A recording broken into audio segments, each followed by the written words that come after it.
So it's Roundup herbicide that's specially formulated for big jobs. That's the new one. On this one, it says biodegradable. That's the old one. It doesn't say biodegradable anymore, so it must no longer be biodegradable. It's the same product. I imagine they don't have the right to say it anymore. It must not really be biodegradable. Be careful not to spray it in my face. Oh, I'm not a murderer. Well, I'm sure these Roundup-ready soybeans are ready to harvest today. They're probably about, I'm going to say about 11.5% moisture, so they're perfect for harvest. First heard about Roundup-ready soybeans in a farm magazine about 8 years ago, and it seemed like a neat innovation. The soybean has a protein genetically inserted into the plant, and its resistance of Roundup. The Roundup is sprayed on the plants. There's some definite advantages. If you look at my field here, you don't see weeds. When label directions are carefully followed, Roundup is not harmful to humans, animals, or their environment. Copyright Monsanto, made in Belgium. If you see any snails, don't spray them because they'll be inedible. So watch the strawberries. I'd encourage European farmers to take a look at the Roundup-ready technology. Frankly, it's very good for the environment. It's a sustainable system. So, give it a try.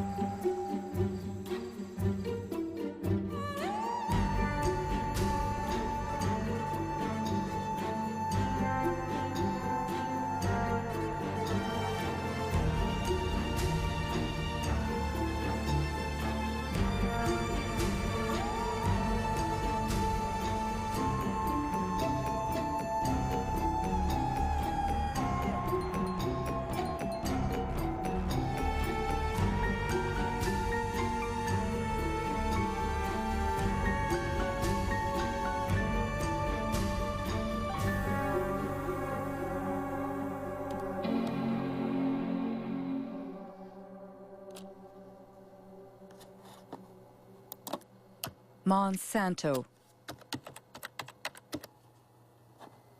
For 20 years, I've traveled the globe, and everywhere I've heard about this American multinational. But what I've heard hasn't always been positive. Wanting to know more, I surfed the web for months to put the pieces of the puzzle together. On its website, Monsanto positions itself as an agricultural company that aims to help farmers produce healthier food while reducing agriculture's impact on our environment. Its leading product is Roundup, the world's best-selling herbicide for the last 30 years.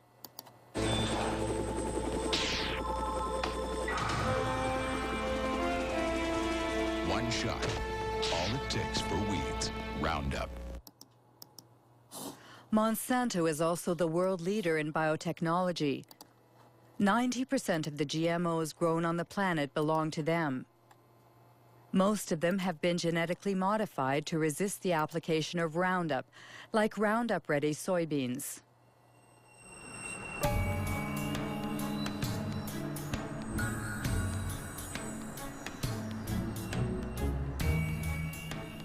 Monsanto's GMOs have invaded the planet, but no ag industry product in history has ever incited as much controversy and passion.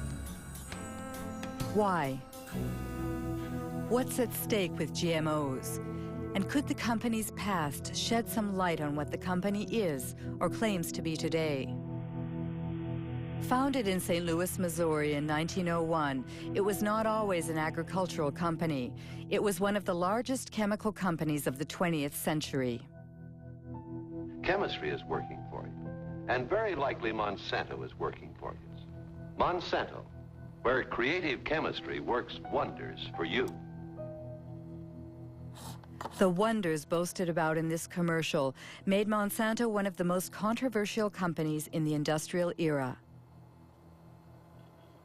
Agent Orange, aspartame, bovine growth hormone, PCBs.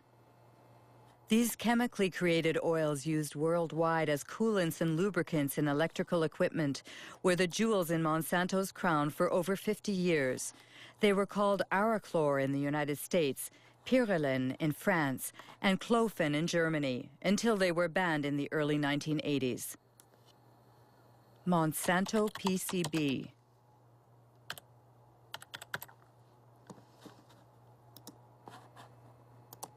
A Washington Post article from 2002. Monsanto hid decades of pollution. It happened in Anniston, Alabama.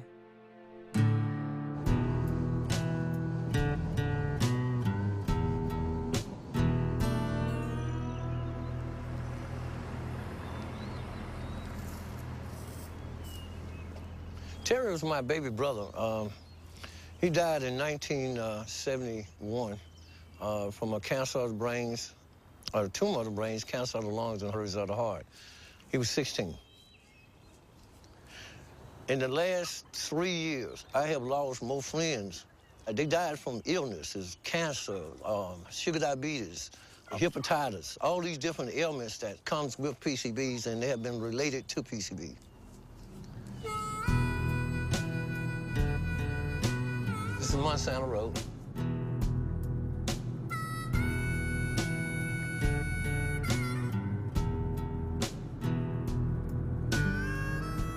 This is all just a black area, minorities that live in this area. But every one of these homes was, like, contaminated. They just cleaned that yard up over there to the right about 6 months ago. These was all homes. These people lived here, and they had to move. The houses was torn down.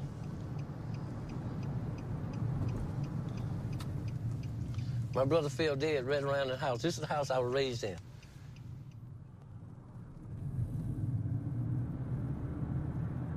See this grass right here? They buried PCBs over here. Monsanto got permission to bury PCBs in Anniston. And this is Snow Creek right here, where they put the cement in here. It comes from the plant discharging to PCBs all the way down through here. And it was poisoning. They never told anybody, but they told the state. The state didn't tell us.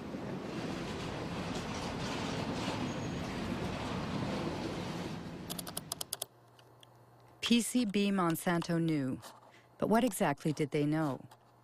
An environmental organization in Washington, D.C., headed by Ken Cook, has put internal Monsanto files online.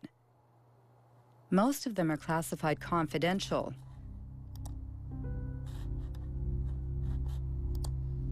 FYI and destroy.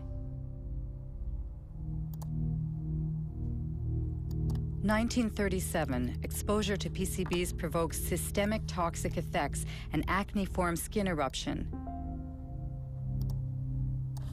In 1961, 2 workers developed hepatitis symptoms after a pipe broke in a factory using PCBs. In 1966, Monsanto scientists placed fish in Snow Creek's water. All were dead in 3.5 minutes. Pollution, a letter addressed to sales executives in 1970. This is the one that really tells you the story. They're saying, we can't afford to lose $1 of business. Their neighbors in Anniston were not told about the poisoning that they were inflicting upon them because they didn't want to lose $1. It was only when lawyers went to court on behalf of people in Anniston and forced the company through the legal system to disclose these internal secret documents that we knew what they knew.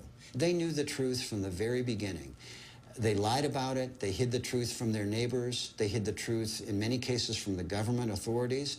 And when they did share information with government authorities that should have been acted upon, the government authorities, instead of siding with the people who were being poisoned, sided with the company.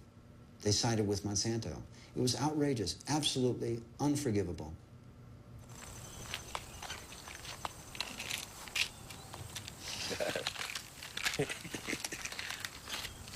Oh, these are all your medicines? Yeah. Well, no, that ain't all of it. I got some more here. How much you have in you? 63.8 in the blood. In the blood. If they took a fatty biopsy of him now, he probably would top the scales of about 3,000 or 4,000 parts per billion or more. And which is the level acceptable? I mean, Acceptable is 2 part per billion. That's the standard all around the world. But these people, we have more in our bloods and in our body than actually anywhere else in the world. it's usual here to speak about his PCB level. We all talks about it because it became a household word now. Kids used to run up to me, Mr. Baker, I got tested. I had 3 part per billion in my blood. How long do you think I got? But that's a horrible story. But what do scientists think about it? On the web, you can find numerous articles concerning the effects of PCBs on human health. David Carpenter is one of the most qualified specialists in the field. He carried out the testing for the Anniston residents. We all have PCBs in our bodies. The polar bears and the penguins have PCBs. And what has happened is in the past, there were a few sites where PCBs were released, but over time, they've gone into the air, they've gone into the water, they've transported, so the whole world is now contaminated with PCBs. The issue is that many diseases are caused by PCB exposure. The one everyone knows about is cancer.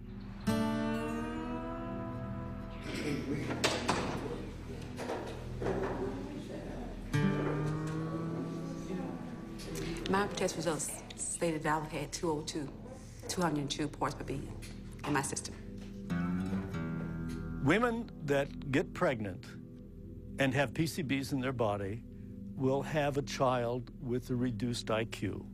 29.6. PCBs cause reduced thyroid function. Over 1,800.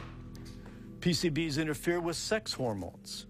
Pass away, just let me pass away. Pass away in peace. He's gonna pay, I said then. He's gonna pay for the way that he has done to us. In 2001, 20,000 Anniston residents filed 2 lawsuits against Monsanto. Monsanto and its subsidiary, Solutia, settled by paying $700 million to compensate the victims, to clean up the site, and to build a specialized hospital. But no Monsanto executive was ever sued. To do justice. Under American law, in most instances, it's very rare for executives or officials in these companies to be held criminally responsible. So we have the civil system, the civil courts. We make them pay. And the truth of the matter is, in most instances, the price these companies pay decades later is a fraction of their profits. And this is why it pays to keep these problems secret. And it makes you wonder what they might be keeping secret now. I have to say, we would never trust a company like Monsanto to tell the truth about a pollution problem or about a product. We would never trust them. Ken Cook says we would never trust a company like Monsanto. So what about Roundup, the world's favorite herbicide used by gardeners and farmers alike? What is it exactly? It's the brand name Monsanto gave to glyphosate, a so-called non-selective or total herbicide because it destroys all plants. First sold in 1974, it owes its great success to Monsanto's unwavering claims that it is biodegradable and good for the environment. Voici Roundup, le premier désherbant biodégradable. Il détruit les mauvaises herbes de l'intérieur jusqu'aux racines et ne pollue ni la terre ni l'os de Rex. Roundup, le désherbant qui donne envie de désherber. Roundup biodegradable. Ken Cook was right. The company was found guilty of false advertising, twice. The first time was in New York in 1996. And the second was in France just last year. The judges found that the wording biodegradable, leaves the soil clean and respects the environment were false advertising. Especially since, according to tests performed by Monsanto itself, Only 2% of the product had broken down after 28 days. That's why Monsanto recently removed the word biodegradable from its containers. But that's not all. Many scientific studies have shown that Roundup is highly toxic. For example, Roundup provokes cell division dysfunction, a study by Professor Robert Bellet.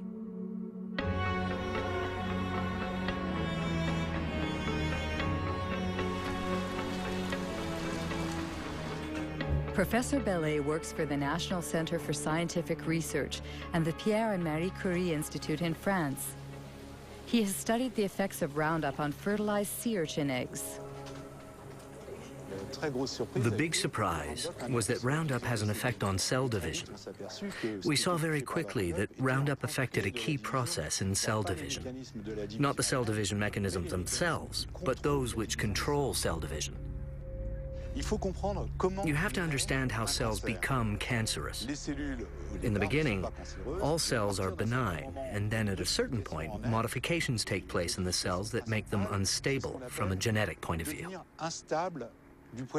This is the first malfunction that we observed with Roundup.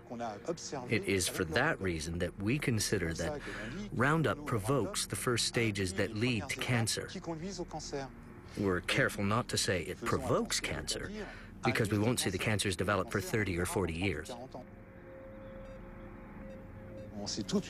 It was immediately clear how important these findings were for product users, especially since the tested doses were well below those which people normally use, and we said to ourselves, gosh, we really have to let the public know about the dangers as quickly as we can. And I thought the best way to do that was to talk to my administration. But there, I was shocked, very, very shocked, because I was ordered rather, not to communicate our findings due to the GMO question lurking in the background. What an incredible account. Roundup's toxicity was hidden to protect the development of GMOs. So let's go back to the creation of GMOs. According to Monsanto's site, Roundup-ready soybeans, introduced in 1996, were the first bioengineered crop to be approved in the United States. Farmers using these seeds belong to the American Soybean Association, whose address is on Monsanto's site. John Hoffman is its vice president and an ardent biotechnology advocate. In the spring, I will go out and spray one pass of Roundup to burn down the weeds that are growing in the early spring. And about 6 or 7 weeks later, I'll spray a second pass of Roundup. And that controls the weeds for the year. Before we had Roundup technology, this field would have had weeds. We would have had to walk through and pull the excess weeds by hand. It was labor intensive. So the Roundup Ready system saves me time and it saves me money. It seems Monsanto's new wonder has what it takes to entice farmers. But how does it work? How can the soybean plants survive being sprayed with Roundup? This is a soybean cell. The core of this cell contains its DNA, in which the bean's genetic structure is encoded.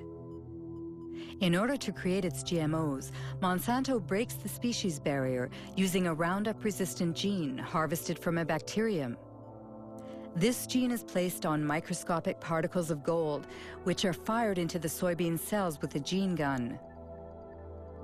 The gene penetrates the DNA and creates a protein, making the plant resistant to Roundup. When the herbicide is sprayed on the crop, it kills all the weeds, leaving the soybean plants intact. One must admit that the process is an incredible technological feat. But these soybeans engineered to withstand such a powerful herbicide are destined for our dinner plates. They must have been thoroughly tested before being put on the market. Who was the Secretary of Agriculture at the time? Dan Glickman, Bill Clinton's Ag Secretary from 1995 to 2000.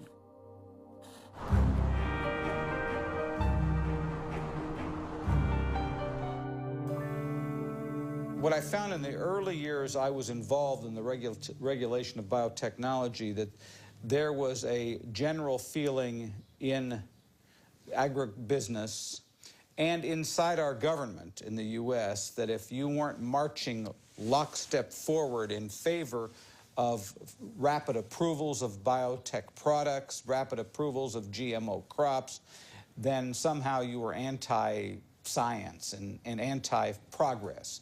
Well, I think that, frankly, there were a lot of folks in industrial agriculture who didn't want as much analysis as probably we should have had because they had made a huge amount of investments in the product. I mean, I think that, and certainly when I became secretary, given the fact that I was in charge of the department regulating agriculture, I had a lot of pressure on me not to push the issue too far, so to speak.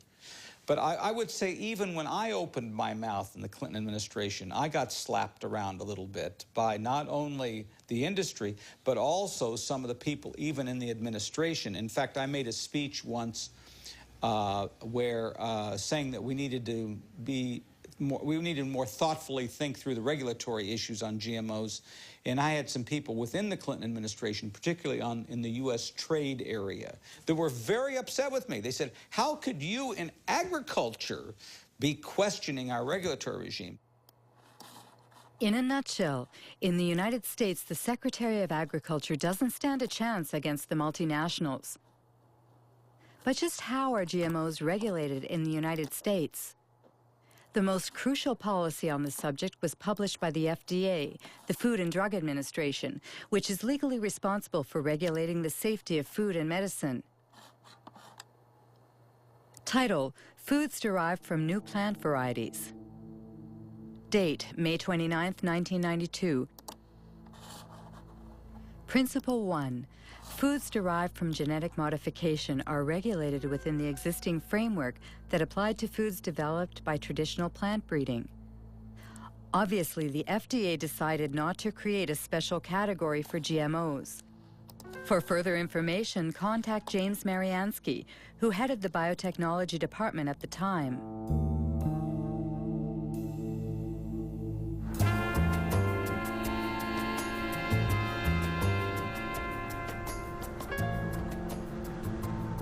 Basically, the government had taken a decision that it would not create new laws, that it felt there were already sufficient laws in place that had enough authority for the agencies to deal with new technologies.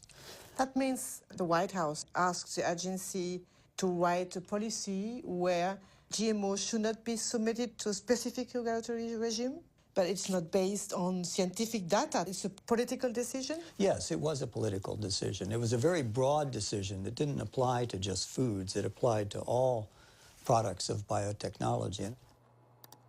Unbelievable. James Mariansky admits that GMO regulation was based on politics rather than science. How exactly did they justify their decision? Principle 2. The components of food as a result of genetic modification of a plant will be the same as or substantially similar to substances commonly found in food. In other words, the FDA considers that a genetically modified plant is equivalent to its conventional counterpart. What they call the principle of substantial equivalence has been adopted around the world, and it's at the heart of the debate between biotech supporters and GMO foes. How could the FDA decide that a GMO crop is the same as a conventional plant? What we do know is that the genes that are being introduced currently, to date, using biotechnology, produce proteins that are very similar to proteins that we've consumed for many centuries. That's the FDA's official position on the matter, which was toppled by Jeffrey Smith, author of several books on GMOs. Michael Hansen, scientific expert for the Consumers Union of the United States. And writer Jeremy Rifkin, who was the first to denounce the principle of substantial equivalence. The reason why GM crops are here is based on a deception that occurred in the FDA. They said that these foods are not different. They use the word substantially equivalent. They use the word not meaningfully or uniformly different. And what that turned into was a terminology called generally recognized as safe. or grass. Typically, if something is to be considered generally recognized as safe, it needs lots of peer-reviewed published studies and an overwhelming consensus among the scientific community. With GM crops, they had neither. What FDA was saying was if you introduce a gene into a plant, that gene is DNA, and we've consumed DNA. We have a long history of consuming DNA, and we can establish that that is grass. We were trying to say that these things should be considered food additives. When you want to put a new coloring agent in a food, the tiniest bit of coloring agent or a preservative or some other tiny chemical, that's considered a food additive, and you have to go through all these procedures to show that it meets the criterion of reasonable certainty of no harm. But when you genetically engineer a food which can cause untold differences in that plant, they don't require anything. Here in Washington, if you were to have an evening and go out and get a drink at one of the local haunts where all the lobbyists hang out, everybody would laugh about this. They all know this was a joke, this substantial equivalency. This was simply a way to paper over the need for these companies, especially Monsanto, to move their products into the environment quickly with the least amount of government interference.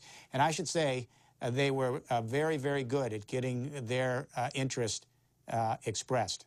I remember meetings that we had where the Monsanto scientists met with the FDA scientists, and they went through the kinds of modifications that they were making and how those were being done. And basically what they were also saying to FDA is, how will these products be regulated? I have never seen a situation where one company could have so much overwhelming influence at the highest levels of regulatory decision-making as the example of Monsanto with its GM food policy in the government. Exceptional news footage actually shows George Bush Sr. visiting Monsanto's research facility 9 years before Roundup-ready soybeans were first sold. What I'd like to do today is show you some of the steps we go through when we're moving genes from one organism into another. And you'll actually be doing the very little manipulations we do in the laboratory, where we take DNA, cut it apart, mix different pieces together, and then rejoin them, splice them back together. This tube contains DNA that was made from a bacterium. DNA would look the same whether it was from a plant or What an are we animal. saying here? Oh, I see. And this will lead you to do what? To have a stronger plant, or a plant that's resists herbicide? In this case, it resists the herbicide. I see. We have a fabulous herbicide. This is a chemical that will... When George Bush Sr. toured the company's headquarters, he was Ronald Reagan's vice president, and deregulation was this Republican administration's watchword. The intention was to boost industry by eliminating what White House hardliners called bureaucratic hurdles, like health and environmental safety testing, which were Monsanto's key problems. We have before USDA right now a request to test this for the first time on a farm in Illinois this year. And get hallucinating about it, we'll lose another year. Yes, we will. And then the expense goes out and nothing happens because you can't do it. Yeah, and I would say, quite frankly, we have no complaint about the way USDA is handling it. They're going through an orderly process. They're making sure that as they deal with these new things, they do them properly. And now, if we're waiting until September and we don't have our authorization, we may say something different. Call me. We're in a dereg business. In 1988, when George Bush Sr. was elected President of the United States, Dan Quayle became the new Vice President. 4 years later, he announced the American policy concerning GMOs, drafted just as Monsanto had wanted. We are taking this step as part of the President's Regulatory Relief Initiative, now in its second phase. The United States is already the world leader in biotechnology, and we want to keep it that way. In 1991 alone, it was a $4 billion industry. It should reach at least $50 billion by the year 2000, as long as we resist the spread of unnecessary regulation. Do you think it was really a conspiracy? A conspiracy is a strong word. From a corporate standpoint, it was a brilliantly executed takeover. Early on, a gentleman by the name of Michael Taylor became the deputy administrator of the Food and Drug Administration right at the time that they were about to set out their policy. Who is Michael Taylor? On the internet, only a single image remains of the man who once wielded his power so discreetly. Today, he heads a foundation called Resources for the Future.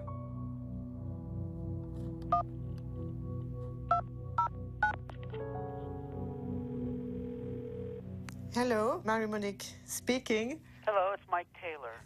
My questions are about your role. I mean, when you were working at the FDA, before being hired by the FDA, you worked as an attorney for Monsanto during 7 years, didn't you?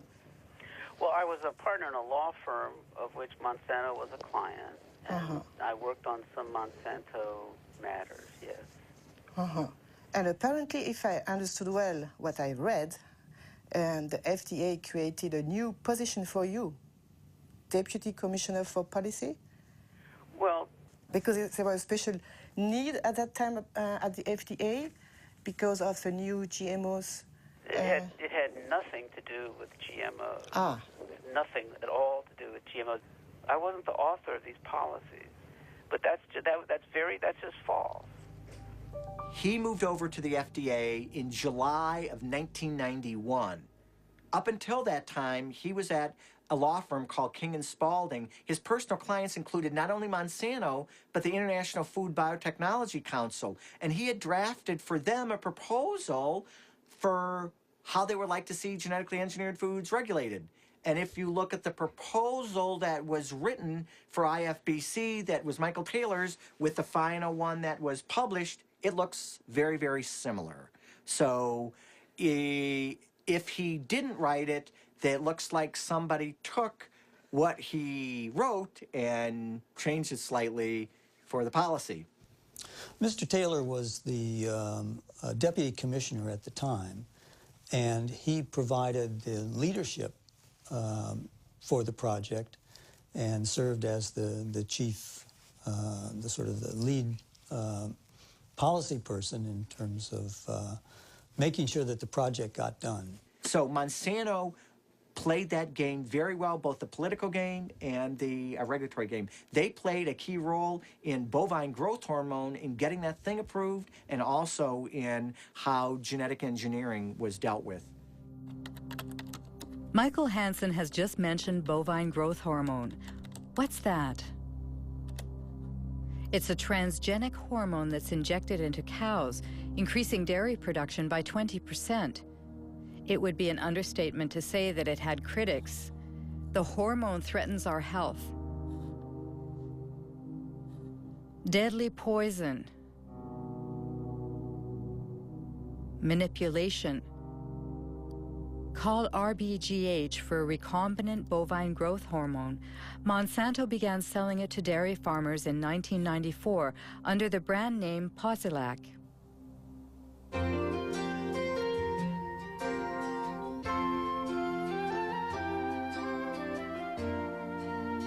Posilac is the single most tested new product in history. You'll soon see the dramatic results Posilac can offer you. In 1985, Monsanto submitted Posilac to the FDA for market approval. The experts at the FDA's Center for Veterinary Medicine reviewed the studies that the company had carried out on experimental herds. At the FDA, the veterinarian in charge of reviewing the data was Richard Burrows. In an interview, he stated that agency officials had suppressed and manipulated data.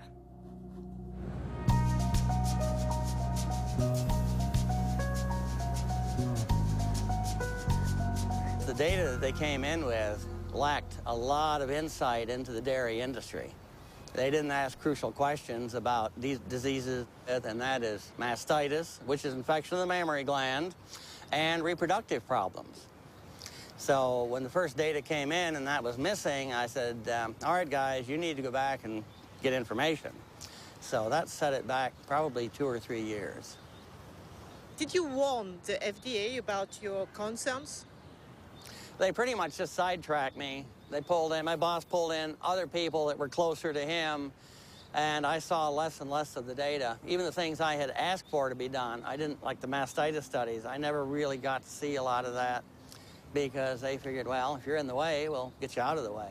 So they sidetracked me. Eventually I was fired. One day I was escorted to the door and told that was it. I was done. Have you been threatened? Yes, mainly by the lawyers for Monsanto, because when I was going for my appeal, they told my lawyer that if I went in and revealed any company secrets in my defense, that they would sue me. In the end, the FDA was forced to reinstate this conscientious veterinarian. He eventually resigned, disheartened. On the internet, there's also talk about files that were stolen from the FDA and sent to Dr. Samuel Epstein, who heads the Cancer Prevention Coalition.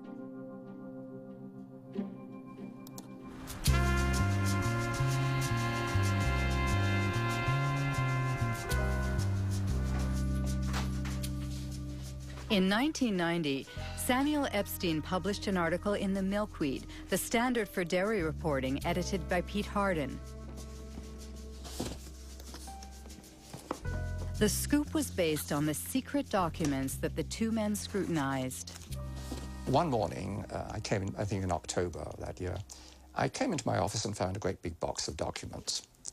And it came from Washington, but no indication as to who sent it.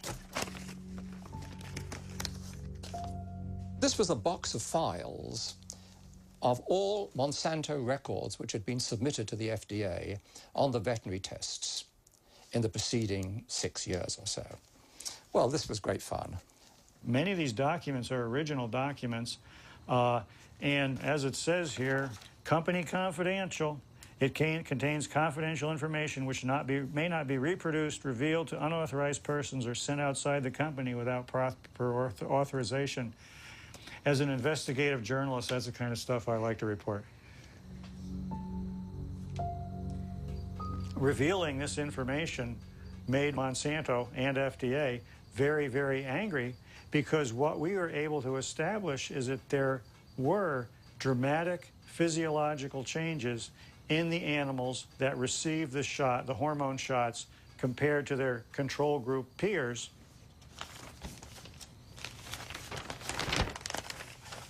For example, we see the ovaries of the cows receiving the synthetic hormone in the different treatment groups were, for the right ovaries, 34% larger, 42% larger, and 44% larger.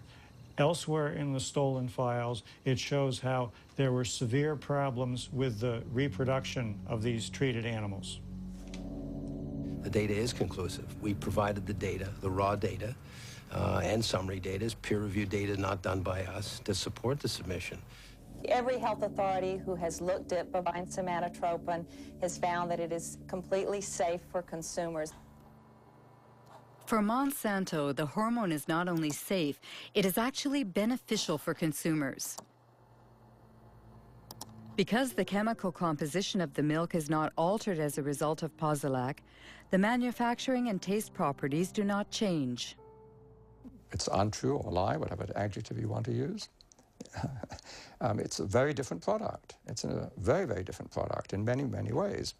First of all, as there's a high incidence of mastitis in the cows, there'll be pus in the milk. And then you'd find antibiotics given to the cows to treat the mastitis.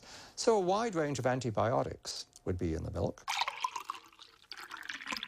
Apart from that, and very, very importantly, very substantial increases in levels of IGF-1, or insulin-like growth factor 1. There have been a series of studies, somewhere in the region of 60, relating increased levels of IGF-1 and breast, colon, and prostate cancers. Absolutely incredible. Are there other countries that have approved RBGH? Apparently, the hormone was banned in Europe and Canada. Canada? That's strange because Health Canada usually models its decisions on the FDA's. RBGH, scandal at Health Canada. Monsanto accused of attempt to bribe Health Canada for RBGH. Margaret Hayden, I swear that the evidence I shall give on this examination... In October 1998, 3 scientists from Health Canada testified before a Senate commission in order to stop the approval of the transgenic hormone. The scandal was made public by whistleblower Dr. Shiv Chopra. Shall be the truth, the whole truth, and nothing but the truth. So help me God. My question to myself was, what truth am I going to tell? The one I know or what the minister is telling me to tell? And that was my conflict. I would ask each one of you, have any one of you been lobbied by Monsanto? Any one of you? No. Dr. Hayden? I did attend a meeting back approximately about, I believe, 1989-90, and Monsanto representatives had met with myself and my supervisor, Dr. Drennan, and my director, Dr. Messier, and at that meeting, an offer of $1 to $2 million was made by the company, and I don't know any more about what became of that, but my director indicated after the meeting that he was going to report it to his superiors. How did Monsanto react? Well, Monsanto did not deny that they made the offer of $1 to $2 million at this meeting. They later on tried to say, oh, this was an offer of research in Canada to do some more studies in cows in Canada or whatever. So anyway, that's what happened in Canada. The drug was not approved. So the European Parliament, based on what revelations in Canada, banned it forever. And then all of a sudden, we 3, Margaret Hayden, Gerard Lambert, and I, were dismissed for disobedience. And we fired. All 3 of us were fired, and those fights are now in courts. Bovine growth hormone! The United States Congress also opened an investigation at the request of RBGH opponents who oppose the ban on labeling milk as RBGH-free. Interestingly enough, the investigation was never completed. Government purchases of milk surpluses. Bovine growth hormone, BGH, is a test of consumer acceptance of genetic engineering. In the garbage. In the garbage! The cow hormone drug was simply the first major application of biotechnology to food production, and Monsanto is a very powerful corporation with many, many linkages to top-level persons in government. I think the prevailing ethic at the federal government was biotechnology is so important that we can't let a few little questions about cow safety or human safety get in the way. The reason the FDA approved it is it appeared to be that there was a lot of people that used to work had key positions that had worked for Monsanto, came over to the FDA and managed to get the FDA to approve it. It's revolving doors that move up. It's kind of like a double helix, a spiral. Revolving door? Yes, revolving door.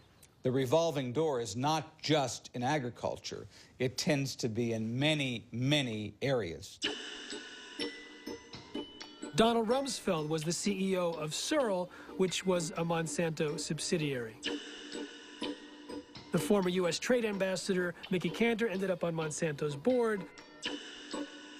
Supreme Court Judge Clarence Thomas used to work for Monsanto. Monsanto revolving doors. The state of affairs in 1999 includes Linda Fisher moves from the Environmental Protection Agency to Monsanto, Michael Friedman from the FDA to Monsanto, Marcia Hale and Josh King from the White House to Monsanto, Margaret Miller from Monsanto to the FDA, William Ruckelshaus from the EPA to Monsanto, and let's not forget Michael Taylor, who went back and forth several times. Once your mission carried out by the FDA, you became Monsanto's vice president for public policy. Right. So there is no conflict of interest for you. No, and again, the rules are the rules, and I played within the rules. I think in terms of public acceptance, it's been one blunder after another.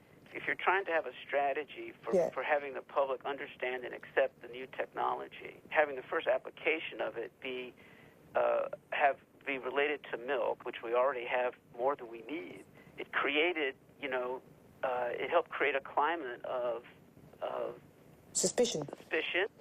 I think the idea that companies are not required in every case of a GMO to submit the product to FDA, such as is required in Europe, I think that from a public confidence, public acceptance standpoint, that's not a sufficient system.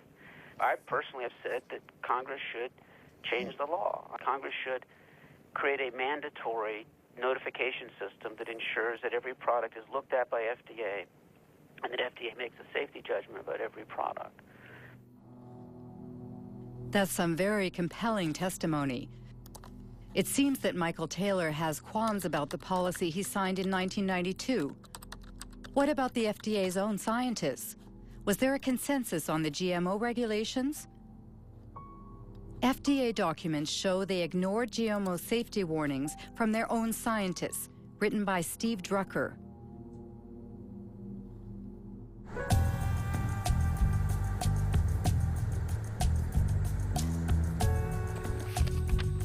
Lawyer Stephen Drucker represents a coalition of nonprofit associations. He sued the FDA, forcing it to declassify its internal files on GMOs. We received over 44,000 pages from the FDA's own files, and they revealed that the FDA has been lying to the world since 1992, if not before. But they continue to lie. They are still lying. They claim that there's an overwhelming consensus in the scientific community that genetically engineered foods are as safe as their conventionally produced counterparts. And they claim that there has been sufficient data to back up this consensus. Both of those claims are blatant lies. There are several examples. For instance, Dr. Louis Priebel of the FDA's microbiology group wrote, quote, "There's a profound difference between the types of unexpected effects from traditional breeding and genetic engineering," unquote.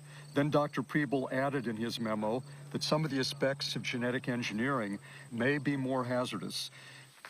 The concern expressed by the FDA's various scientific experts was so clear and unmistakable that the FDA official whose job it was to track and summarize the scientists' input, Dr. Linda Call, wrote a memo to the FDA biotechnology coordinator, Dr. James Mariansky. According to the internal FDA's files, which have been declassified now, there were many in-house critics, among the scientists of the FDA, about the proposed policy. I have, for instance, a memorandum sent to you by Linda Call. Right. She stated, "The processes of genetic engineering and traditional breeding are different. Traditional breeding are different, and according to the technical experts in the agency, they lead to different risks." Different risks. The point was that we had many people with many different views. Linda Call, of course, wrote that in her memo, but in fact, when we finished the policy, all the scientists agreed with the policy.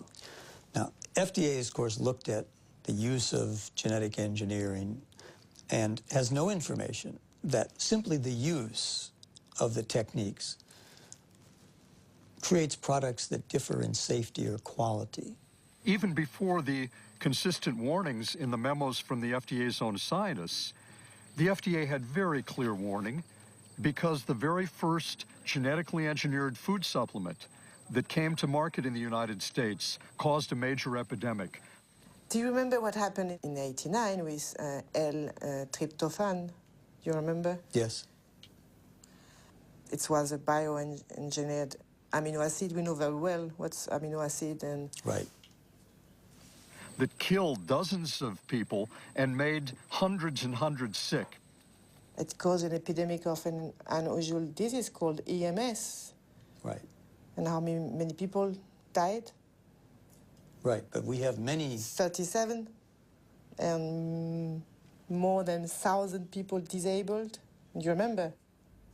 I do remember. And you said, according to FDA administrative record, we do not yet know the cause of EMS, nor can we rule out the engineering of the organism. Did you say that? What I read? Yes. Amazing. James Mariansky can't rule out the possibility that it's the genetic manipulation itself that triggers unexpected side effects. But he did nothing. Have any independent scientists investigated this question, which is crucial for consumers? Arpad Pustai, world-renowned scientist, lost his job when he warned about GE Foods. 1998.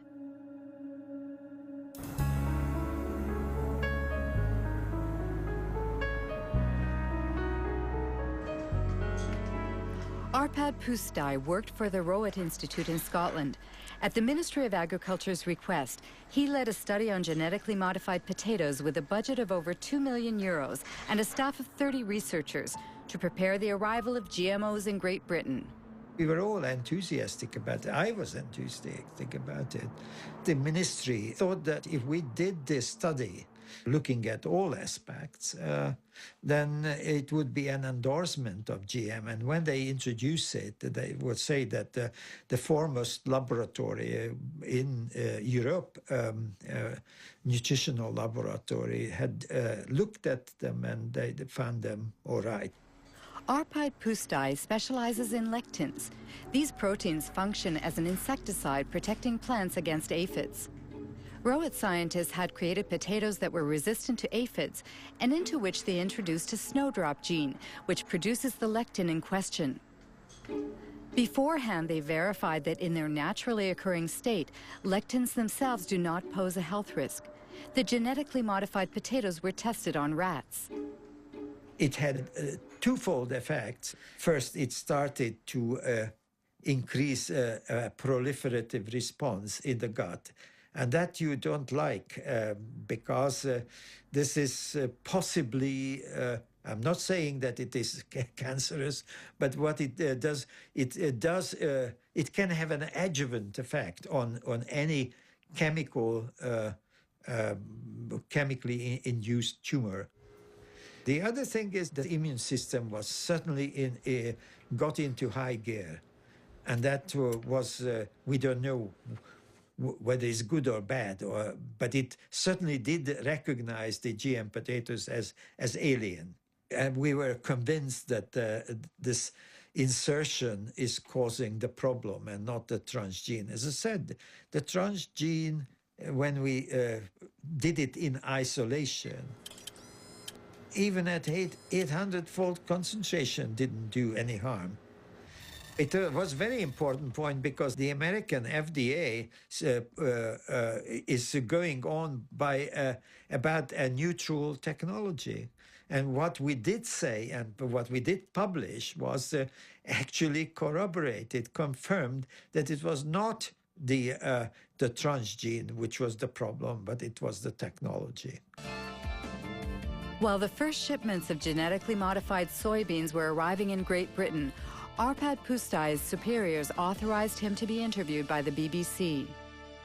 As a scientist actively working on the field, I find that it's very, very unfair to use our fellow citizens as guinea pigs.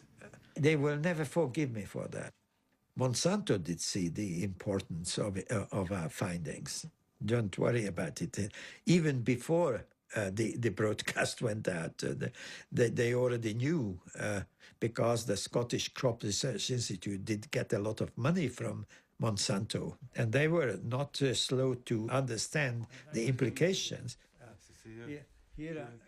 The day after the interview's broadcast, Arpad Pustai was fired and the research team dismantled. Dr. Stanley Ewan was in charge of evaluating the impact of GM potatoes on the rat's internal organs. He no longer has any illusions about scientific independence. I was extremely, well, angry and very, very concerned.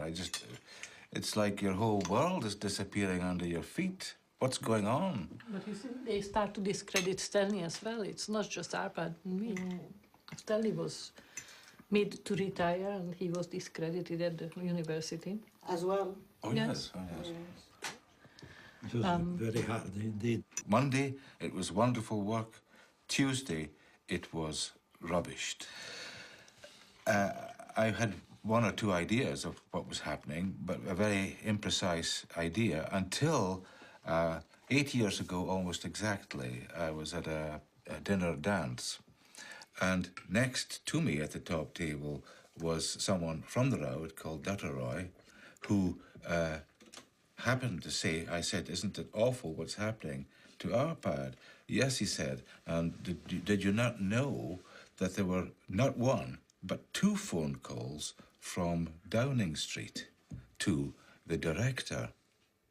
And then, of course, I saw clearly what was happening, that this was something sort of supranational, if you like, some pressure being put on Tony Blair's office to stop this work because it was perceived by the Americans to be harming their industrial base, the biotech industry, in other words. The Arpad Pusztai scandal triggered a massive rejection of GMOs in Great Britain, led by Greenpeace. A year later, Robert Shapiro, Monsanto's CEO at the time, agreed to participate in a teleconference organized by the environmental organization. This is the only existing video footage of the former CEO. He was responsible for moving the company into the biotechnology era with its new slogan, Food, Health, and Hope. Monsanto made huge efforts to push its products in every direction with the full support of multinational food manufacturers, retailers, communications firms, regulators, even governments. You behave not as a company offering life and hope, but as bullies, trying to force your products on us. If I'm a bully, I don't feel that I'm a very successful bully. I want to start by emphasizing that biotechnology is a tool. Biotechnology in itself is neither good nor bad. It can be used well or it can be used badly. The products that are on the market have been reviewed through the regulatory processes that society has established in order to assure not only safety, but the environmental safety of the products themselves.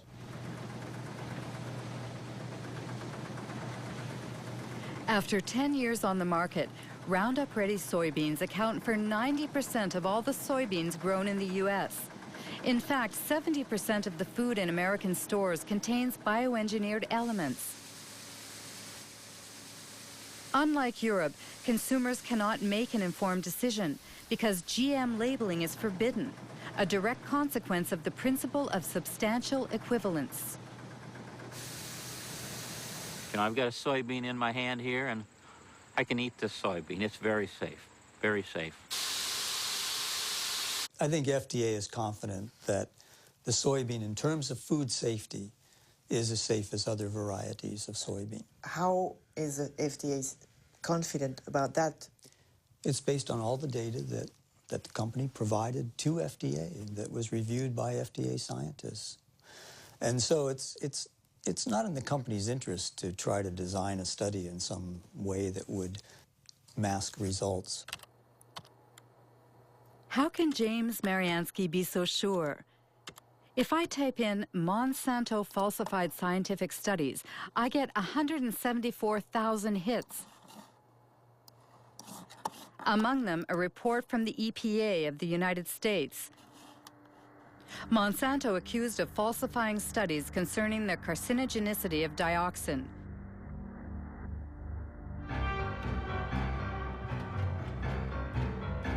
The story began in Nitro, in a Monsanto factory that produced a powerful herbicide called 2,4,5-T. In 1949, an explosion in the factory provoked unexpected side effects. 228 workers developed an extremely disfiguring illness called chloracne. It's caused by dioxin, which is a highly toxic byproduct of 2,4,5-T.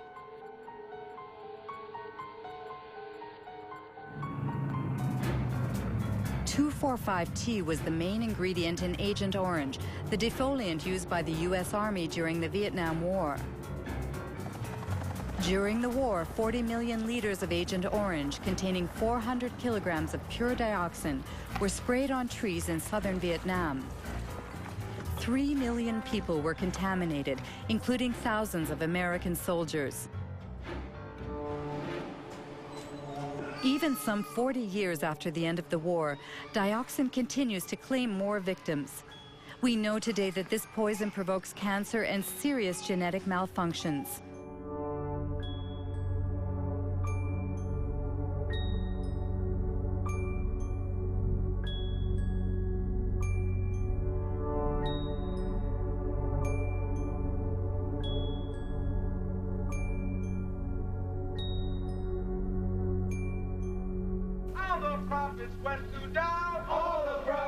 In 1978, while American Vietnam veterans were suing the makers of Agent Orange, Monsanto sponsored studies on the long-term effects of dioxin.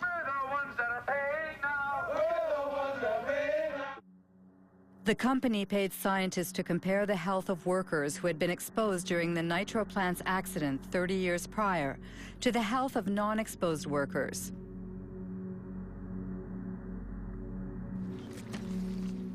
There are two experts on the subject. William Sanjour, who led the Toxic Waste Division of the Environmental Protection Agency, and Gerson Smoger, a lawyer who represents Vietnam veterans. In 1990, Dr. Kate Jenkins, a colleague of mine at EPA, wrote a memorandum pointing out that allegations had been made that those studies, some of those studies that Monsanto had conducted were flawed. And if they were done correctly, would have reached just the opposite result of that Monsanto had. The Monsanto studies showed that dioxin was not a human carcinogen. Well, that means they had the data first, and then they manipulated how they were going to look at that data to come up with the conclusion they want. It's absolutely, you never do a study that way, never. And they did it absolutely wrong, and they achieved what they wanted.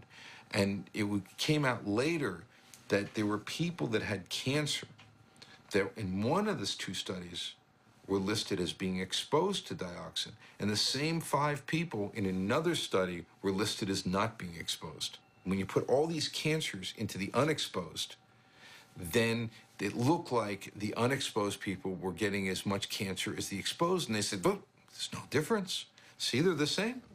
So then thousands of veterans were disallowed benefits because of exposure to Agent Orange. So all policy was affected by those studies for 7 to 9 years in this country. Being a good scientist and a good EPA employee, and someone, by the way, who was quite fearless, Kate Jenkins wrote a memorandum to the EPA Science Advisory Board asking them to review these 2 studies to see if they were correctly done. The fact is, there was no investigation of Monsanto. It didn't exist. Nobody investigated those studies. Nobody, period. What they investigated was Kate Jenkins, the whistleblower. They made her life a hell. They harassed her. They changed her jobs. They persecuted the poor woman. If you think of Monsanto today, they are telling that their GMOs, for instance, are sound and safe. Do you trust the company? I wouldn't believe a word that company says, nothing. I might trust some independent source who investigated their claims, depending on who that independent source was and how good they are and how independent they are. Precisely. In order to prove the safety of Roundup-Ready soybeans, Monsanto carried out a study which was published in 1996 in a well-respected scientific journal. The study was supposed to assess the effects of GM soybeans on animal health, specifically on rats. This study was thoroughly reviewed by both a Danish scientist, now deceased, and the Norwegian specialist Ian Prime. I'm afraid to say, value this study very poorly indeed. It's very disappointing, very disappointing. Especially because this paper sort of served as a basis for the whole principle of substantial equivalence. I can just cite, which is again a bit surprising, although the animal feeding studies provide some reassurance that no major changes occurred. Now, some reassurance, now that's not good enough. I want 100% reassurance, not just some reassurance. They talk, for example, about the, on page 723, except for the darker brown colour, livers appeared normal at necropsy. I mean, you can't do that without looking inside. You have to look at the content inside the liver, taking sections, showing under the microscope that there is no difference. They've used, for example, older rats. Obviously, again, if you want to avoid any problems, okay, use an adult. But if you want to see if any changes are evident, then you should use younger individuals, of course. In some ways, you can say it's bad science because a lot of the data that they should have shown isn't shown. But did you try, for instance, to get access to the raw data? I didn't. A colleague of mine did, and spent quite a frustrating length of time going through different offices and so on. But finally, the answer was the answer was no. If there was nothing to hide, then there should be no problem. You should be willing to distribute your material for anybody to do work on. And when you keep it tight, then you suspect that there's why is this the case? One thing is sure, thanks to this limited study, Monsanto's GMOs have inundated the world, principally in North and South America, Asia, and Australia. After only 10 years, transgenic crops now cover 250 million acres. 70% are Roundup resistant, and 30% have been genetically modified to produce an insecticide called Bt.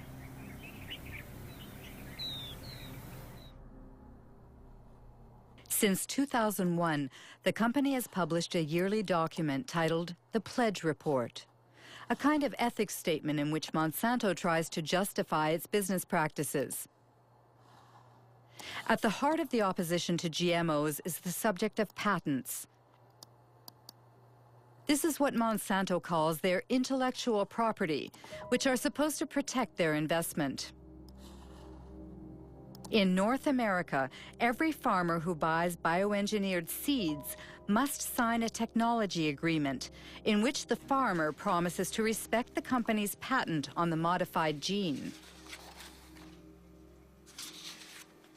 Biotech crops are protected by U.S. patent law. And so I may not in any way save seed to replant the following year. It's something that is a protection for Monsanto, for biotech companies, because they literally invest millions and millions of dollars to produce this new technology. And how can Monsanto know that someone, for instance, replant harvested seeds?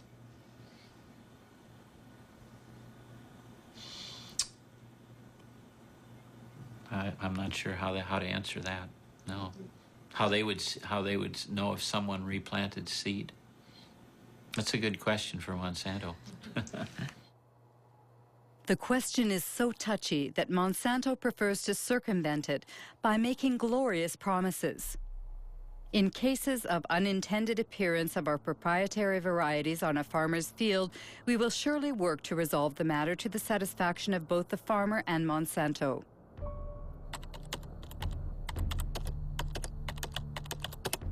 The reality seems much less idyllic. The Center for Food Safety in Washington, D.C.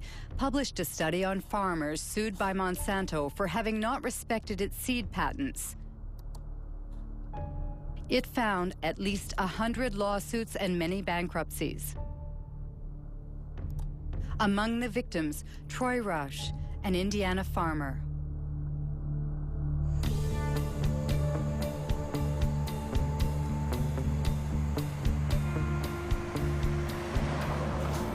Our story starts back in 1999. A gentleman, and I use that term loosely, showed up at my mother and father's farm, and he claimed to be a private investigator hired by Monsanto. And he was out investigating farmers saving their own seed, and asked us, he'd come right out and ask us if we'd saved their seed. And we told him no, we had not, and offered up our herbicide purchases and seed purchases, all the receipts and everything. Told him where everything was purchased so he could go check it out for himself. He declined that offer. And what occurred is then they sued us. Monsanto filed a lawsuit against myself, my father, and my two brothers. And Monsanto presented us with documents that they claimed were samples taken from our farms. To obtain those samples, Monsanto had to have trespassed upon our land without our permission and stole those samples. That year, I recall we had 492 acres of Roundup Ready soybeans. And they were grown under contract for a company for seed. And the contract was very specific. It spelled out the specific fields, so it wasn't a problem in isolating those fields. Everybody knew it. And why did you settle out of court with Monsanto? Well, after 2.5 years of this, the family was just destroyed. The stress involved in this, I mean, they're in essence threatening 5 generations of work. And if they would to prevail in something like this, it's all gone. They take it all away. They take it all away. Good morning. Morning, sir. How are you this morning, Troy? I'm well. How are you, David? Still surviving? Good. Troy Roush and David Runyon grow conventional soybeans. They have been victims of the so-called gene police.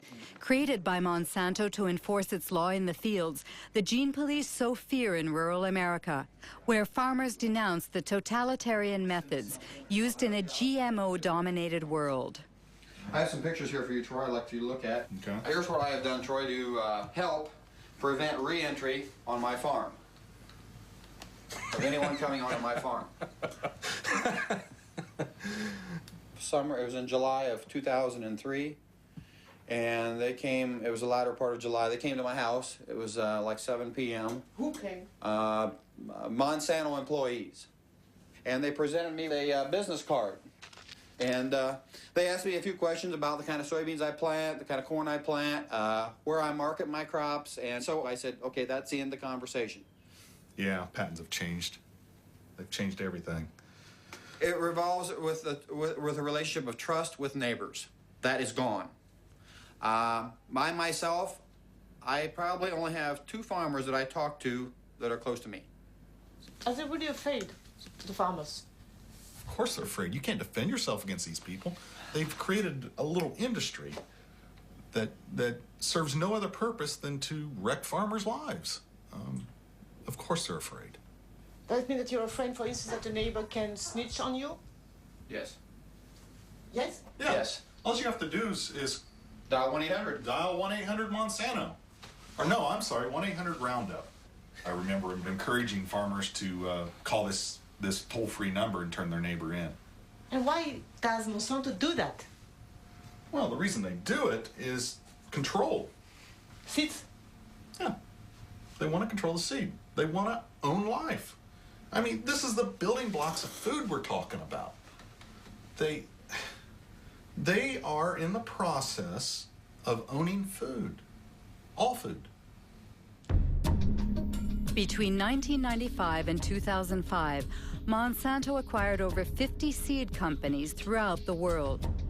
These companies produce corn, cotton, wheat, and soybean, and also seeds for tomatoes, potatoes, and sorghum. Everywhere, people worry about Monsanto's monopoly. which in the long term threatens to wipe out all non-transgenic varieties. Monsanto doesn't agree and speaks only about the benefits of biotechnology, especially in developing countries like India. Our products provide significant economic benefits to both large and small growers. In many cases, farmers are able to grow higher quality and better yielding crops.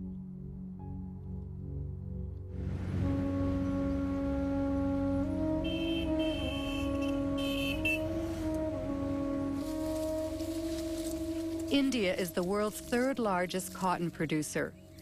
In 1999, Monsanto acquired Mexico, the country's leading seed company. 2 years later, the Indian government authorized the sale of BT cotton under the brand name Bollgard. It is genetically modified to produce an insecticide which repels bollworms, a cotton parasite.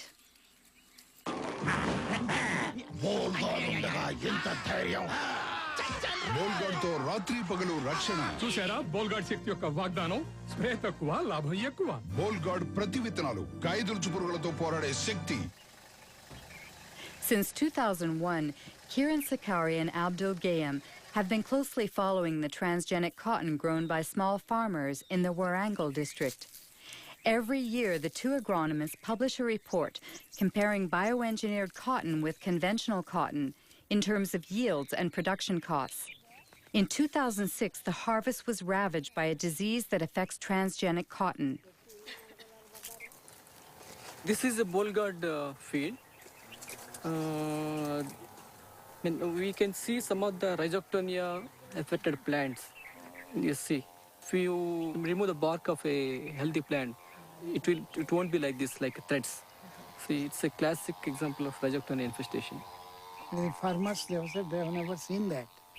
And when we were doing our study from 2001, we have noted this disease on very few samples in the BT cotton only. And as the time passed, the spread was seen more and more in the BT fields as well as some non-BT fields also. But I personally feel that there may be some interaction, undesirable interaction between the host plant where the gene was introduced and the gene which is carrying the BT. And that has introduced the weakness in the plant to not to resist this rhizoctonia. I have seen the website of the Monsanto. BT cotton reduces 78% of the pesticide reduction and pesticide consumption, and it gives to 30% better yields. But it's an utter flop.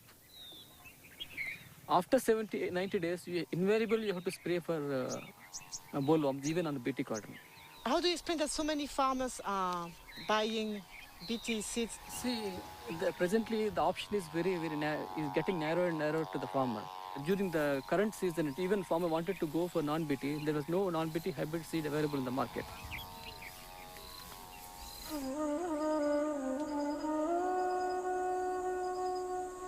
Today in India, Monsanto controls nearly all of the cottonseed market, forcing the locals to buy its seeds at prices 4 times higher than conventional varieties. Small farmers must turn to moneylenders who charge high interest rates. If the harvest is poor, it means bankruptcy, a vicious circle which is decimating Indian villages.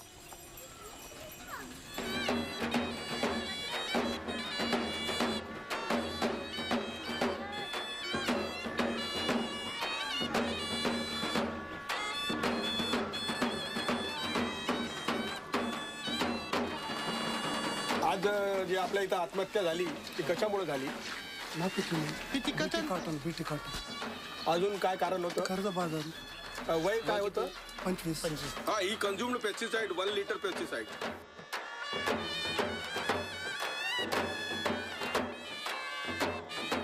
पहिला decide आहे का नाही जगात किती झाली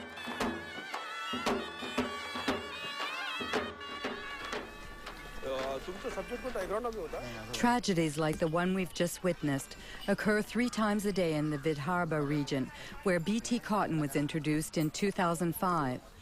Of course, cotton farmers committing suicide is not new in India, but the GM crops are causing it to skyrocket. However, in this battle that pits David against Goliath, Few dare to publicly denounce this international scandal.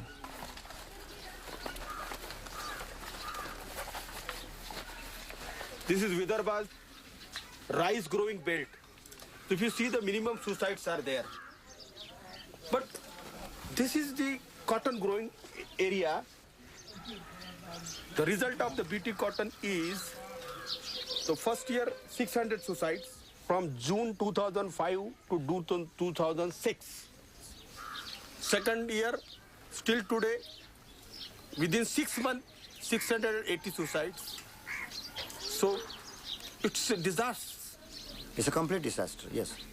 All these technologies, either it is GM or biotechnology, they are actually making the farmers completely dependent on the market.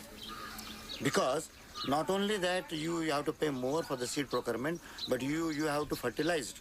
And this very claim that no spraying is required, no pesticide required, is also false.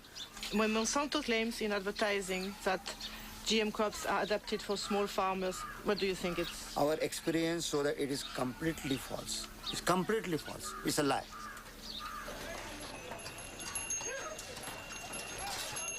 On this day in December of 2006, a revolt was brewing in the largest cotton market in the state of Maharashtra. 3 days later, riots broke out and dozens of small farmers, including Kishore Tiwari, were arrested. बहुत कम भाव में ले रहे माल और काश्तकार करके परेशान हो रहे. तुमचं किती आहे बेटा कर्ज? 32,000 rupees a day. तुमचं 60,000 rupees a day. तुमचं 50,000 rupees a day. 20,000 rupees a day. 50,000 rupees a day. 15,000 rupees a day. किती लोकांना बीटी लावायचा नाही पुढच्या हातवर? सर्व. They don't want to go for the BT.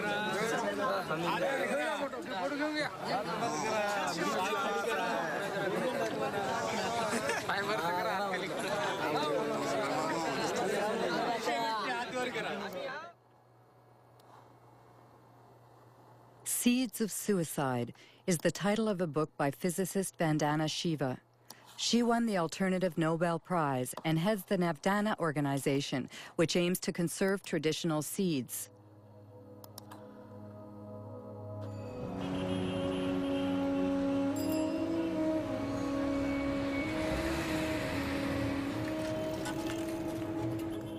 In the beginning, Vandana Shiva's battle was against the first Green Revolution, which brought industrial agriculture to India in the 1960s. Today, she denounces what she calls the second Green Revolution, that of GMOs protected by patents. The difference is that the first Green Revolution was public sector driven. It was driven by government agencies. The government agencies control the research. In the case of the second Green Revolution, it is driven by Monsanto. It is a Monsanto-driven revolution. The second big difference is that the first Green Revolution did have a hidden objective of selling more chemicals. But its first objective was providing food. It was food security. And yes, they grew less pulses, they grew less oilseeds, but they did grow more rice and wheat. It fed people. The second Green Revolution has nothing to do with food security. It's not about food security. It is about returns to Monsanto's profits. That's all it is about. They've always said genetic engineering is the way to get to patenting, but patenting is the real aim. If you look at Monsanto's research agenda, they are testing at this point something like 20 crops with BT genes in them. There's nothing they're leaving untouched. The mustard, the okra, the brinjal, the rice, the cauliflower. Once they have established the norm that seed can be owned as their property, royalties can be collected, we will depend on them for every seed we grow, of every crop we grow. If they control seed, they control food, they know it, it's strategic, it's more powerful than bombs, it's more powerful than guns. This is the best way to control the populations of the world. Monsanto responds to Ms. Shiva's persuasive argument by brandishing its pledge: integrity, dialogue, transparency, and sharing. We want to participate constructively in the process by which societies around the world try to develop good answers to those questions. Are the products going to be safe for the environment? How are they going to affect biodiversity? How are they going to affect other plants and insects and birds? What about outcrossing of genes? What happens if genes do outcross into wild species? To me, that means, among other things, listening carefully and respectfully to all points of view. Despite Robert Shapiro's placid demeanor, he has just touched on a subject that greatly troubles GMO opponents: transgenic contamination, which Monsanto prefers to call an adventitious presence that's part of the natural order. According to a study led by Berkeley professor Dr. Ignacio Chapela, GMOs have already contaminated Mexican corn. But when the scientific journal Nature published the study's findings, it triggered a violent controversy.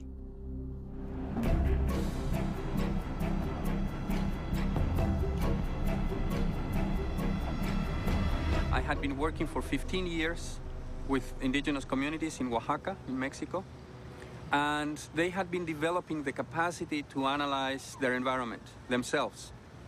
One of my students went to try and train people to detect transgenics.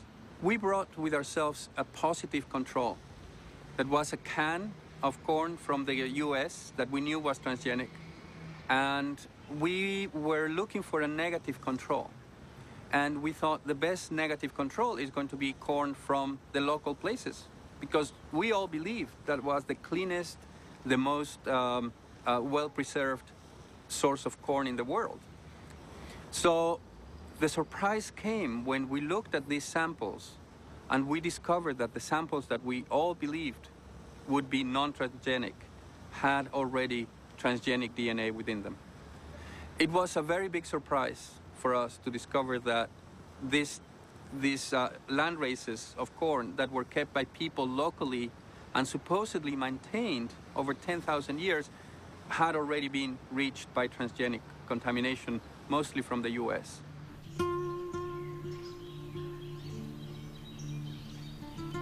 Mexico is the center of origin for corn. More than 150 local corn varieties can be found in just the southern region of Oaxaca. This extensive biodiversity is a treasure, the world's genetic reservoir of corn. Millions of Mexican farmers have maintained it for thousands of years.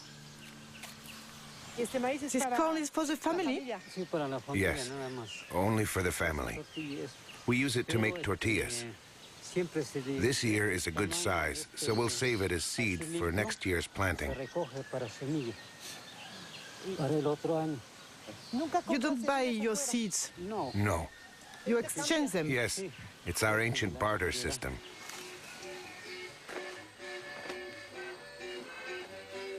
To preserve its corn's diversity, Mexico has banned genetically modified crops.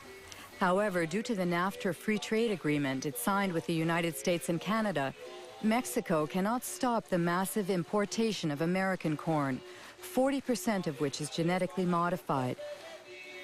This industrial corn, as it's called in Mexico, is highly subsidized by the U.S. government.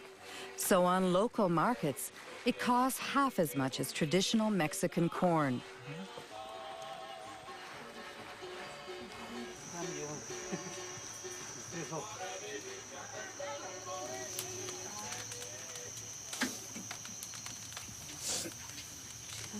Do you always make your tortillas with local corn? Yes. It's natural and has a better yield. Also, it's more nourishing because it comes from pure soil.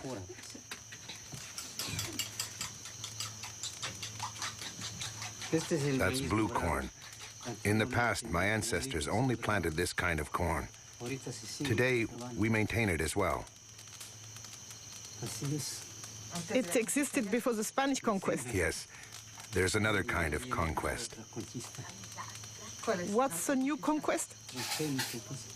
It's the transgenic conquest that wants to destroy everything by making local corn disappear so that their industrial corn can dominate. If they succeed, we'll be dependent on multinationals. We'll be forced to buy the fertilizer and insecticides they sell, because without them, their corn won't grow. Whereas the local corn grows very well without fertilizer or herbicide. Look at it. It's very beautiful.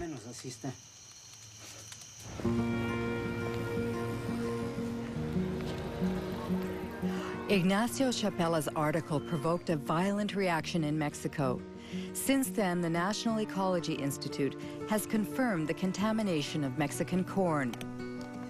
Roundup Ready and Bt genes have been found in corn from 5 regions of the country. What would happen if bioengineered corn crossed with traditional land races? Dr. Alberas Buya led a study using a local flower. She inserted the same gene in several specimens and then observed their growth.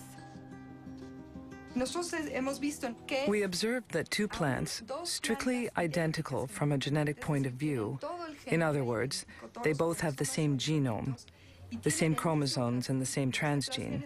The only difference is that the transgene is located in different places.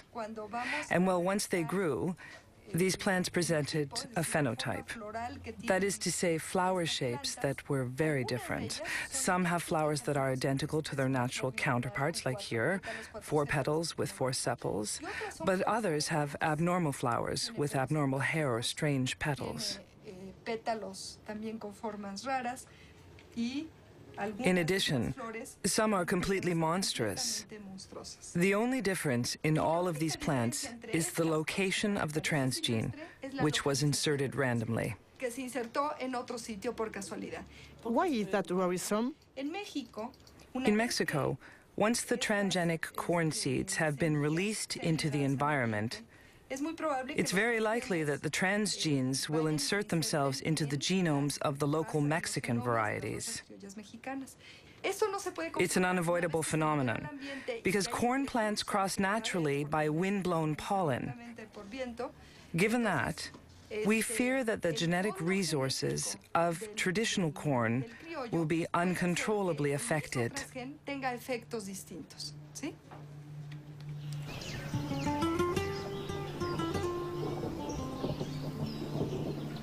Buenos días, los seguimos invitando para que... Good morning. We invite you to attend a meeting about the new diseases which are infecting our corn because of transgenic contamination.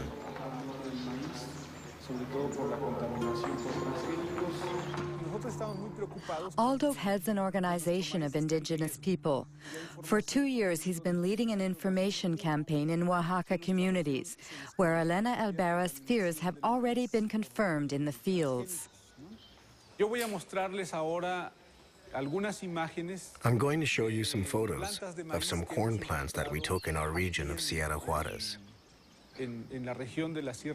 We'd like to know if you have already seen this type of plant in your community.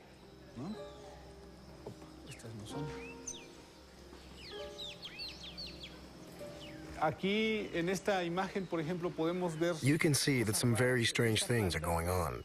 This plant, for example, has a branch here and another one there. Normally, a corn plant is not like that. There is always only 1 ear per leaf. But look here. There are 3 ears coming out of the same leaf. They are really monsters. We sent a plant sample to a biotech lab to see if maybe it contained genetically modified genes.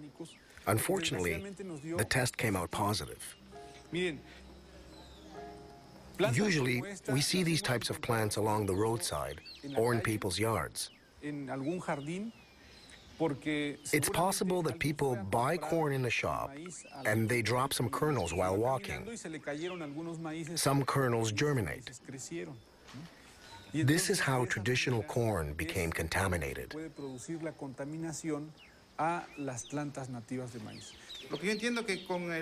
From what you've said, if we don't manage to stop their spread in our fields, Soon, we'll be forced to buy our corn seed because our own won't work anymore.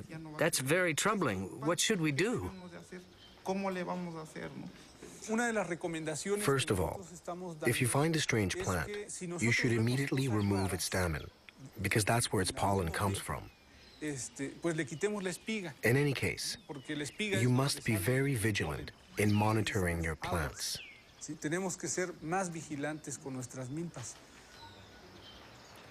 Don't you think it's Monsanto's strategy? What they couldn't achieve legally, they are trying to force through contamination? Yes, we end up wondering if the contamination wasn't intentional. If the center of origin of corn becomes contaminated, the rest of the planet could follow. Contamination only benefits multinationals like Monsanto. How did Monsanto react to Ignacio Chapella's study on Mexican corn contamination? Monsanto's Dirty Tricks campaign against fired Berkeley professor Ignacio Chapella. An article by Jonathan Matthews, who heads GM Watch, a GMO information service based in southern England.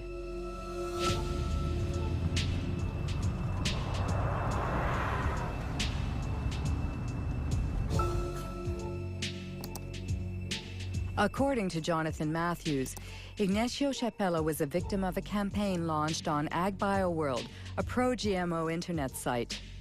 On the eve of the article's publication in Nature, a certain Mary Murphy posted an email that AgBioWorld distributed to thousands of scientists around the world. She wrote, "Activists will certainly run wild with news that Mexican corn has been contaminated by genes from GM corn." The very next day, a certain Andora Smetacek posted a second email. "Activists first, scientist second."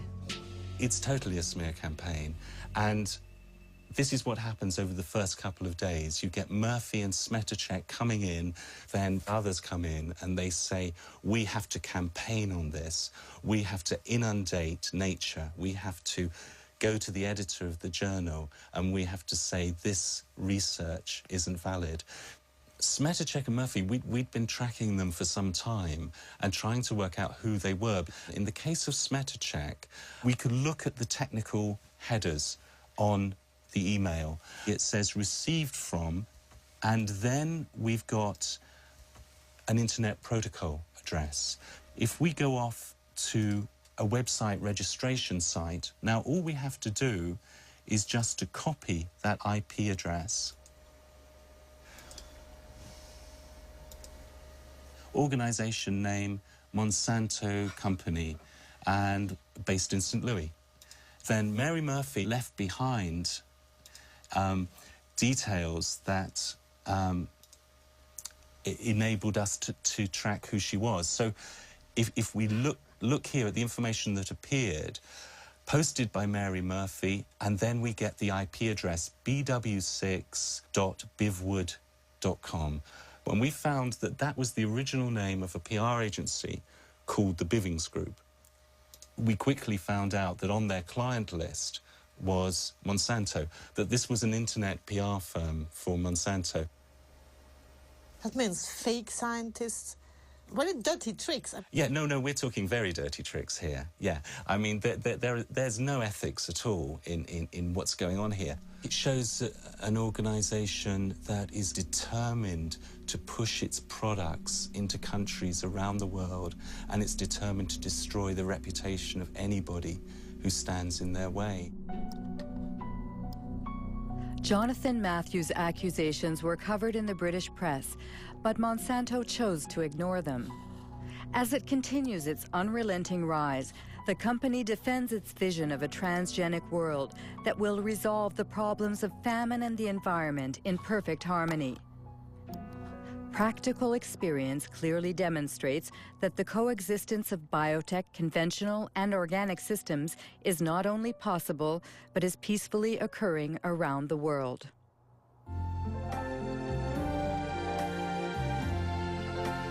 I see trees of green. Imagine mundo que preserve a natureza, o ar, os rios,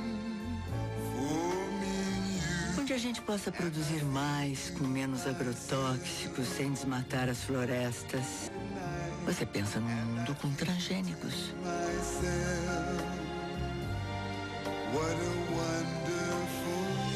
Uma iniciativa Monsanto com apoio da Associação Brasileira de Nutrologia.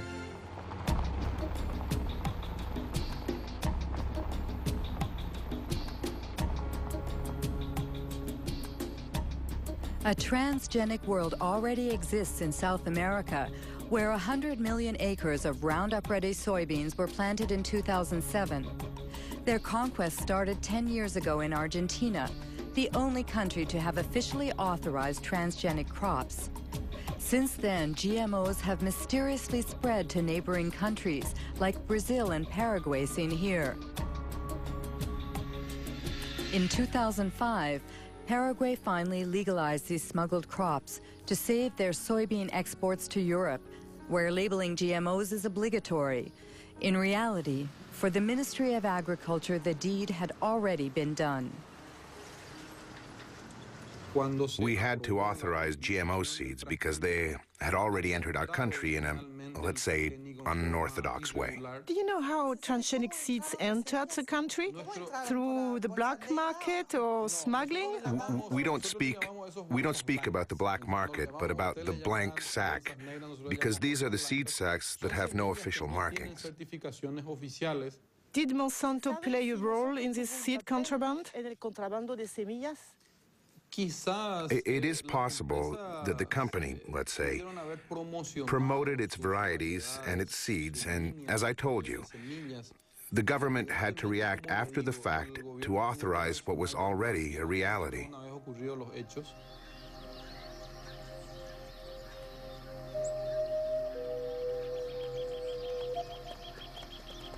Whatever the origin, contraband has been profitable for Monsanto.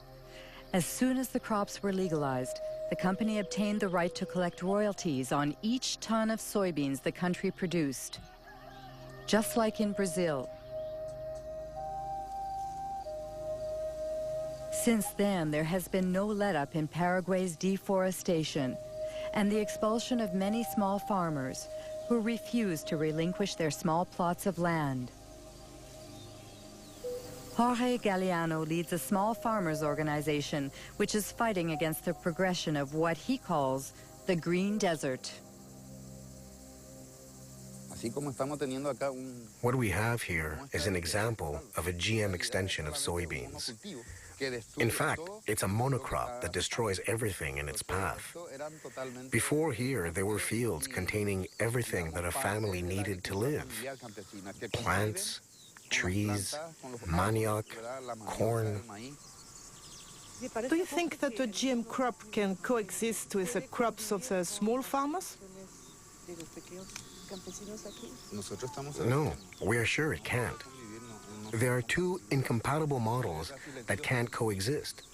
It's a silent war that eliminates communities and families of small farmers. In addition, it destroys the biodiversity of the countryside. It brings death, poverty, and illness, as well as the destruction of the natural resources that help us live.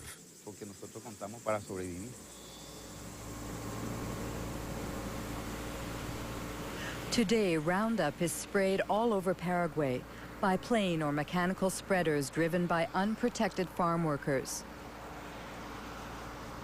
The herbicide is sprayed right up to people's front doors or near the subsistence crops of small farmers. Every year, crops are destroyed and thousands of people contaminated. Like this family, which is surrounded by Monsanto's GMOs.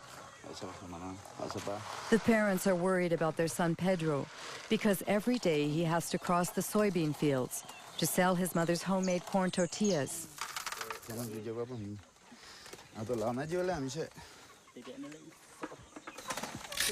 How long has he had that? It started 15 days ago. It started on his foot and then it spread. That's how it starts.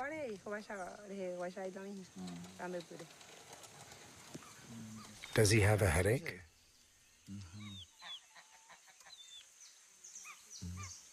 Is he eating? Very little. Today he didn't want to eat what I prepared for him. He only drank a little fruit juice. And his brother? He eats better, but it's difficult.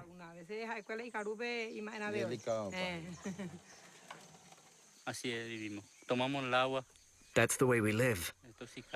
Recently, we lost 60 ducks and geese.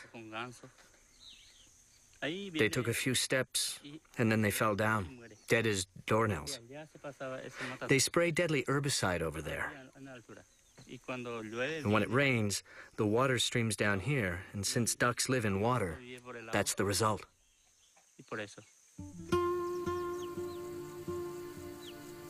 In Paraguay, 70% of the farmland is owned by only 2% of the population. With GMOs, the concentration is increasing. 3/4 of the soybean producers are foreigners staking claims for this new green gold.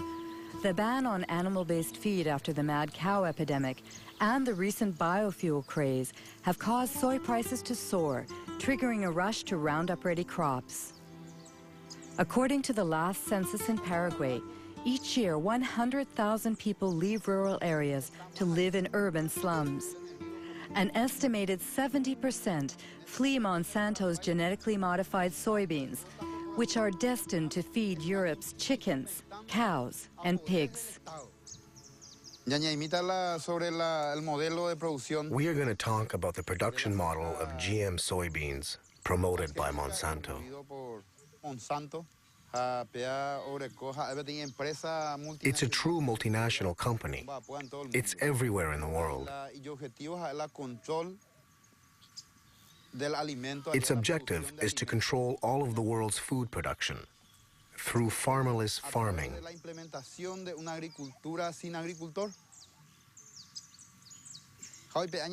The result is that Monsanto is depriving us of our food sovereignty, of our ability to feed ourselves without depending on anyone else. That is why we say that we must fight for our independence, for our land. We must defend our communities, our families, and our country. In my case, my family lives in the city, but I don't want to go there.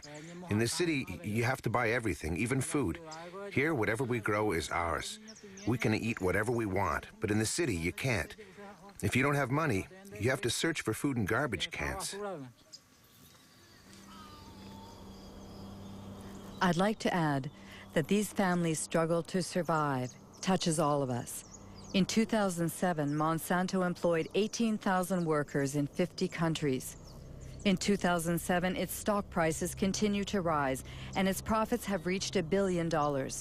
Its shareholders include not only pension funds and banks, but also hundreds of thousands of small investors.